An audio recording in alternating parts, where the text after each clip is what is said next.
सत्तरीची सेल्फीमध्ये आपलं सगळ्यांचं स्वागत. मंडळी, 15-20 दिवसापूर्वी बदलापूरमध्ये एक अतिशय वाईट घटना घडली. आपल्याला माहितीच आहे, एका नराधमाने चिमुरड्यांवर किती अन्याय केला. त्यावेळेस तुमचा आमचा सगळ्यांचा इतका संताप अनावर झाला होता की त्या नराधमाला फाशी द्यायला पाहिजे असं सगळ्यांचं मत होतं. सगळ्यांचं म्हणजे तुमचं आमचंच नाही तर राजकीय नेत्यांचं सुद्धा, म्हणजे अगदी कधी नव्हे तर वेगवेगळ्या पक्षाचे नेतेसुद्धा की ह्याला फाशी द्यायला पाहिजे असं म्हणायचे.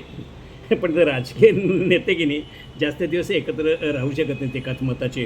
कारण काय, 2-3 दिवसापूर्वीच त्याचं एन्काउंटर करण्यात आलं आणि एन्काउंटर करण्यात आल्यानंतर लगेच काही जण अरे वा किती छान झालं म्हणून पिढेसुद्धा वाटले. तर विरोधी पक्ष लोकांनी काय केलं आहे, असं एन्काउंटर नको होतं करायला वगैरे वगैरे असं हे म्हटलं. आता एन्काउंटर का फाशी, आता या विषयावर थोडंसं मी ऑथेंटिकली बोलू इच्छितो. कारणच काय, ह्या दोन्ही विषयांचा मी खूप अभ्यास केला. आता त्याची बॅकग्राऊंड थोडीशी तुम्हाला सांगतो. 25 वर्षापूर्वी मी एन्काउंटर नावाचं नाटक लिहिलं. त्याचा बेस म्हणजे मी त्याच्या आधी अहमदाबादला होतो आणि तिथं एक लतीफ नावाचा गुंड काय काय करत होता त्याचे सगळे उद्योग मला माहिती होते. त्याचं खरं एन्काउंटर व्हायला पाहिजे असं मला त्यावेळेस वाटत होतं, पण ते काही झालं नाही. पण पुढे अर्थात एनिवे माझं नाटक रंगमंचावर येईपर्यंत त्याचं एन्काउंटर झालं असो. तर आणि दुसरा विषय म्हणजे फाशीचा. 15 वर्षापूर्वी मी गोवा दूरदर्शनला असताना तिथं फाशी या विषयावर एक टेलिफिल्म केली. त्याला पुरस्कार देखील मिळाला. पुढे त्याच विषयावर त्याचीच मी मराठी फीचर फिल्म केली, त्यालासुद्धा गोवा गव्हर्नमेंटचा पुरस्कार मिळाला. तर सांगायची गोष्ट म्हणजे या दोन्ही विषयांच्या निमित्ताने मी खूप अभ्यास केला आणि माझं याच्यात काहीतरी डेफिनेट मत आहे. तर ते मी आता तुम्हाला सांगू इच्छितो. आता हे घ्या, बदलापूरच्या आत्ताच्या आपल्या इन्सिडेंटकडे येऊया.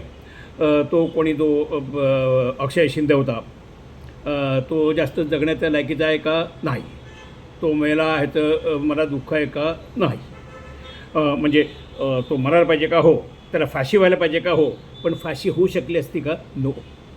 कारण की आपल्याकडे फाशी ही रेअरेस्ट ऑफ द रेअर केसमध्ये दिली जाते.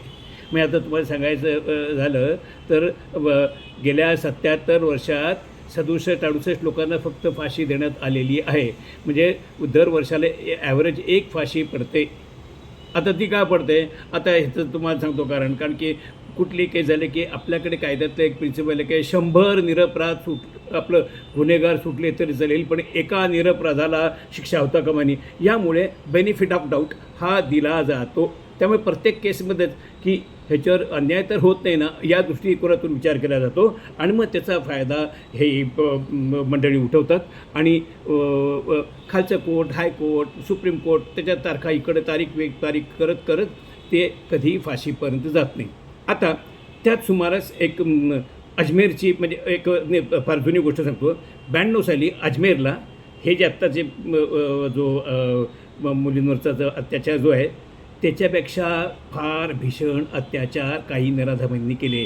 त्यांनी काय काय केलं तर अनेक मुलींना त्यांनी फसवलं, त्याचे म्हणजे बलात्कार केले, त्याचे व्हिडिओ केले, त्यांना ब्लॅकमेल केलं. त्याच्यानंतर त्यांनी विरोध केला, त्यांचे मर्डर केले, मारले आणि काहींनी त्या मुलींनी तर सरळ आत्महत्या केली. आणि अशा अनेक केसेसमध्ये काही एक गँग इन्वॉल्ड होती. तर शेवटी खूप अति झालं तेव्हा पोलिसांमध्ये सापडलं आणि मग ते त्यांना अजमेर पोलिसांनी घेतले.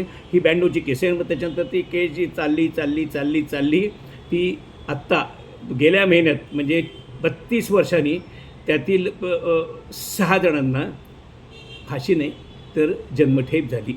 मग आता विचार करा हे फाशी किती रेअर केस आहे ते. आणि तरी फाशी द्यायला पाहिजे. अरे फाशी दिला म्हणजे कशी देणार, कोण देणार. आणि इतकंच नाही, आता पुढे सांगतो फाशीची गंमत. अहो जेव्हा आता या केसमध्ये तर सुप्रीम कोर्टाने दिली नाहीच आहे आणि सुप्रीम कोर्ट फार थोड्या ठिकाणी फाशी कन्फर्म करतं. आणि ते झाल्यानंतरसुद्धा जे व्हिक्टिम्स असतात ते काय करतात, लगेच मर्सी पिटिशन दयाचा अर्ज करतात राष्ट्रपतीला. आणि त्या अर्जात ते मी आता सुधारलो आहे, आता मला दुःख होतं आहे, मी पुराण वाचतो आहे, मी गीताचं पठण करतो आहे वगैरे असे काही कारणं देतात. ते नाही तर त्यांचे जे समजा तरुण असतील तर त्यांचे आईवडील करतात की आमचा तरुण मुलगा तो जाता नाही का बा, किंवा जर तो म्हातारा असेल तर त्याची पोरं करतात आमचे बाबा, नाही तर त्याची बायको करते माझा एकुलता एक नवरा. अशी अनेक काही कारणं देऊन ते राष्ट्रपतीला दयाचा अर्ज करतात आणि राष्ट्रपती त्याच्यावर सही करत नाही. त्याच्यामुळे तो अर्ज पडून राहतो. आणि आत्तासुद्धा 40-50 अर्ज राष्ट्रपतींच्या टेबलवर पडून आहेत की ज्यांना सुप्रीम कोर्टाने फाशी दिलेलं आहे, परंतु ती प्रत्यक्षात फाशी एक्झिक्यूट होत नाही आहे.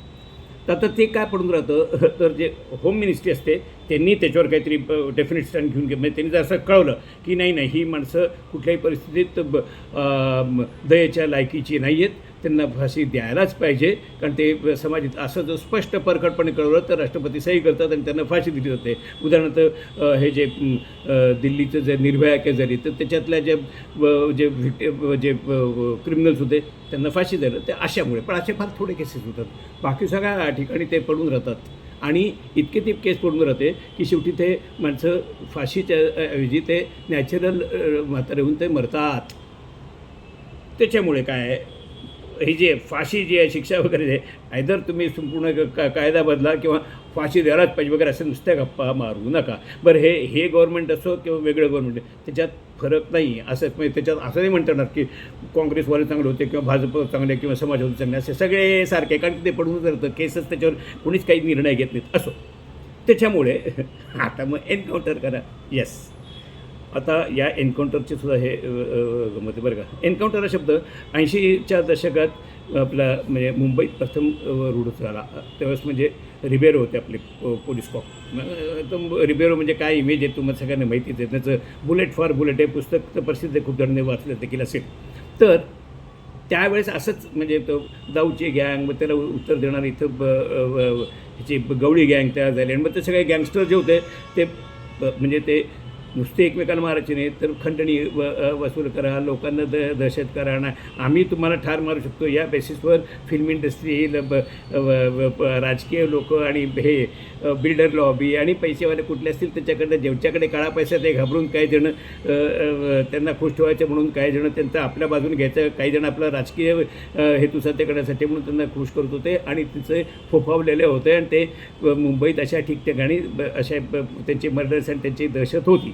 आता ती मोडणार कशी? कारण काय, हे जरी झालं पोलिसांनी कळलं की ह्याने आता खून केलं त्याला, तर ते साक्ष द्यायला कोणी यायचे नाहीत. म्हणजे द्यायचे सुरुवातीला द्यायचे पण ऐनवेळेला कोर्टात ते पलटी मारायचे आणि त्याचा म्हणजे काय त्यांचा उद्देश सामान्य लोकांचा असतो, मी आत्ता देईन साक्ष, त्याला होईल शिक्षा, पण काही दिवसांनी त्याचा कुठला एखादा गुंडा माणूस मला मारेल त्याचं काय, त्याच्यापेक्षा न दिलं विसरलेलं बरं. तर तेव्हा ही दहशत होती. मग त्याच्यावर पर्याय काय? एन्काउंटर. पुढे साक्ष परत जायचीच नाही. त्यामुळे आधी या ज्या गँगस्टर लोकांना होता पोलीस काय करेगी, तर त्यांच्या लक्षात आलं की पोलीस काय एन्काउंटर करेगी आणि त्याच्यामुळे काही प्रमाणात ह्याला मोठा चीप बसला आणि त्याच्यातनं एन्काउंटर स्पेशालिस्ट तयार झाले. आपल्याकडे माहितीच आहे तुम्हाला, प्रदीप शर्मा, साळसकर, त्याच्यानंतर आपला वझे आणि असे अनेक जण ते एन्काउंटर स्पेशालिस्ट झाले. त्यांनी शेकडो एन्काउंटर्स केले. परंतु त्याचा हे सुद्धा आहे म्हणजे इतरही त्याचे अँगल्स आहेत, तो तुर्ता विषय नाही. परंतु बेसिकली एवढं मात्र खरं की ज्यांचं एन्काउंटर केलं जातं ते छटे गुंड होते म्हणजे वगैरे वगैरे. आता त्याच्यामुळे कधीही कोणी एन्काउंटर झाले ती जरी गोष्ट खरी असली म्हणजे ते फेक असतात, म्हणजे अगदी जरी पोलीस केसनी कसंही केलं तरीसुद्धा कोणी रिबोरनबद्दल वाईट बोललं नाही. इतकंच नाही तर पुढे रिबोरनना पंजाबची जबाबदारी देण्यात आली. पंजाब त्यावेळेस तर काय खालिस्तान असल्यामुळे किती सेन्सिटिव्ह होतं आपल्याला माहितीच आहे. तिथंसुद्धा ह्यांनी रिबोरनने आपला धाक दाखवला. त्यांच्यावर 2दा जीवघेणे हल्ले झाले. ते मरू शकले असते इतके त्यांच्यावर जीवघेणे हल्ले झाले. तरीसुद्धा he was a man of high principle, त्यांनी काहीतरी काम करू शकलं. त्याच्यामुळे एन्काउंटर्स हे चांगल्या रीतीने शस्त्र आलं आणि पुढे त्याच्यानंतर के.पी.एस. गिलने तर पंजाबचं जे खालिस्तानी मुवमेंट आहे ती जी भयंकर जी चालली होती ती केवळ के.पी.एस. गिलनी बरोबर आपल्या एन्काउंटर्सकडून ते जे गुंड आणि जे, कारण त्यांच्याकडे शस्त्र होती, अस्त्र होती, त्यांच्याकडे वाटेल ते करायची तयारी होती, म्हणजे मराल ते तयार होते, माराल ते तयार होते. तर अशांना सगळ्यांचं नेस्तनाबूत केलं ते एन्काउंटर करून, ते कोणी के.पी.एस. गिलने. असं रीतीने म्हणजे एन्काउंटर हे काय प्रकार फार वाईट आहे असं मी म्हणणार नाही. परंतु कुठल्या केसमध्ये कोणी केलं, कसं केलं त्याच्यावर त्याचा अवलंबून. अशीच नाही, पुढे गुजरातमध्ये आता मी ते मगाशी सांगितलं तर लतीफचं तर पुढे एन्काउंटर झालंच म्हणजे तो, पण ते आधी झालं असतं तर 93चे बॉम्बस्फोटात त्यांनी जी मदत केली ते करू शकला नसता. असो, पण पुढे मोदी गव्हर्नमेंट आलंसुद्धा म्हणजे गुजरातमध्ये असूनसुद्धा त्यांनी काही एन्काउंटर्स केली. अर्थात अनेक एन्काउंटर्स केल्यानंतर त्याच्यात काही ओलंसुक्या होतच असतं, काही निरपराध असतातच, यात शंका नाही. परंतु तरीसुद्धा ज्यांना मारलं त्यांची केस हिस्टरी होती म्हणजे कोणी पाकिस्तानशी असोसिएटेड होतं, कोणाचं ISIS होतं, कोणी काही याच्यापूर्वी नाहीतर दारू बिरू कुठल्या तरी ह्याच्यात होते, म्हणजे असे जंटलमन होते अशातला कोणीच नव्हतं.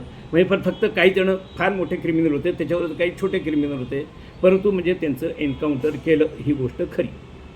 आता मग एन्काउंटर्स पुढे आणखीन आता सध्या जर म्हटलं ते एन्काउंटर्स थोडे झाले ते म्हणजे UPमध्ये. आता इथं आपले योगीजी आहेत तर ते जरा ते बुलडोझर बाबा बुलडोझर पण चालवतात आणि त्यांनी एन्काउंटर्स पण केली. पण त्यांनी जी एन्काउंटर्स केलीत ती अर्थात फेकच आहेत यात शंका नाही, परंतु तरीसुद्धा त्याच्यातनं एक लक्षात येईल की ज्याचं एन्काउंटर केलं त्याची हिस्टरी फार वाईट आहे, त्याच्यामागे ट्रॅक रेकॉर्ड वाईट आहे, त्याच्याकडे अनेक चार्जेस आहेत, फक्त ते प्रूव्ह झाले नाहीत किंवा वगैरे वगैरे. म्हणजे कोणी जंटलमन होता आणि आज चांगला असताना चुकून त्याचं एन्काउंटर झालं असं तरी बहुधा माझ्या ऐकवत नाही, किंवा जे आपण जे काही स्टडी ज्या वाचतो त्याच्यात असा कोणी धुतल्या तांदळासारखा नव्हता अशा लोकांचा एन्काउंटर केला. तर त्यामुळे एन्काउंटर ही फार म्हणजे वाईट आहेत अशातला बघणे. फक्त ती कोण करतं, कुठल्या उद्देशाने करतं, कोणाचं करतं ह्याच्यावर ते त्याचं अवलंबून असतं. आता हे कालचं जे ते कोण आपला जो अक्षयचं आहे त्याचं जे एन्काउंटर केलं नाही का, तर त्याच्याबद्दल पाहिजे. एका शिंदेचं एन्काउंटर दुसऱ्या शिंदेने केलं. मुख्यमंत्री शिंदे आहे, जिथं एन्काउंटर घडलं त्या म्हणजे त्या लोकसभेचा सदस्य तो सुद्धा शिंदे, आणि आता ज्याच्याकडे ते हे झालं आहे तपासायला गेले तो सुद्धा शिंदे. म्हणजे थोडक्यात म्हणजे माझा असा समज होता की सगळ्यात शिंदे असल्यामुळे कुणी याच्यात जातीय अँगलसुद्धा काढणार नाही, पण नाही आपल्याकडे जातीय अँगल काढल्याशिवाय काही खरं नाही बरं का. लगेच त्याच्यात ब्राह्मणांचा इन्व्हॉल्वमेंट एकाने काही जणांनी लगेच सुरू केली. ते म्हणले की हे मुख्य म्हणजे त्याची पोलीस कमिशनर त्यांची बाई ती ब्राह्मण आहे, त्यानंतर गृहमंत्री ब्राह्मण आहे. तेव्हा मला असा राग आला, म्हणलं असं काय जरा म्हणजे या असल्या एन्काउंटरच्या मी विरुद्ध आहे, पण लगेच ब्राह्मण नाही म्हणायचं. परंतु काय माझं असं नुसतं म्हणायचा अवकाश की त्या फडणवीसने स्वतःचं एक पोस्टर लावलं, म्हणजे त्याच्या लोकांनी त्याच्यासाठी की त्यांनी काय बदला घेतला, स्वतः पिस्तूल असं करून हे घेतलं, म्हणजे त्यांनी जणू का मी एन्काउंटर केलं आणि त्याला सपोर्ट करतो असे केलं.